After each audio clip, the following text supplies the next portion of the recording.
Hi friends, అందరికీ నమస్కారం. Friends, ఇప్పుడు వచ్చిన న్యూస్, రాష్ట్రంలో ఘోరాగ్ని ప్రమాదం, 7 పిల్లల సజీవ దహనం అనే అప్డేట్ అయితే రావడం జరిగింది ఫ్రెండ్స్. సో దానికి సంబంధించిన వివరాలు చెప్పడానికే నేను ఈ వీడియో చేయడం జరిగింది. వీడియో నచ్చితే వీడియోకు లైక్ ఇచ్చి నన్ను సపోర్ట్ చేయండి. అలాగే నా ఛానల్ సబ్స్క్రైబ్ చేసి ఫాలో అవ్వండి.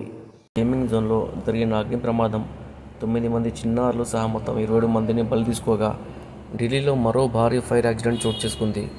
ఢిల్లీలోని చిన్నపిల్లల ఆసుపత్రిలో జరిగిన ఘోరాగ్ని ప్రమాదంలో అప్పుడే పుట్టిన 7 శిశువులు సజీవ దహనమయ్యారు.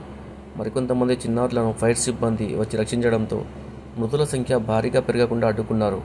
కొందరు చిన్నారులు గాయపడ్డారని, వారి పరిస్థితి విషమంగా ఉన్నట్లు అధికారులు పేర్కొన్నారు. ఢిల్లీలోని వివేక్ విహార్లోని రెండంతస్తుల డే కేర్ సెంటర్లో శనివారం రాత్రి భారీ అగ్ని ప్రమాదం జరిగింది. ఈ డే కేర్ సెంటర్లో మొత్తం 19 మంది నవజాత శిశువులు చేరగా అందులో 7 చనిపోయారు. మిగిలిన 12 మందిని రెస్క్యూ సిబ్బంది సురక్షితంగా బయటకు తీసుకొచ్చారు. ఆసుపత్రిలో షార్ట్ సర్క్యూట్ జరిగిందని, దాంతో ఆక్సిజన్ సిలిండర్ పేలిపోయిందని ప్రాథమికంగా నిర్ధారించారు. ఆక్సిజన్ సిలిండర్ పేలడం వల్ల ఒక్కసారిగా మంటలు ఆసుపత్రిలో వ్యాపించినట్లు చెప్పారు.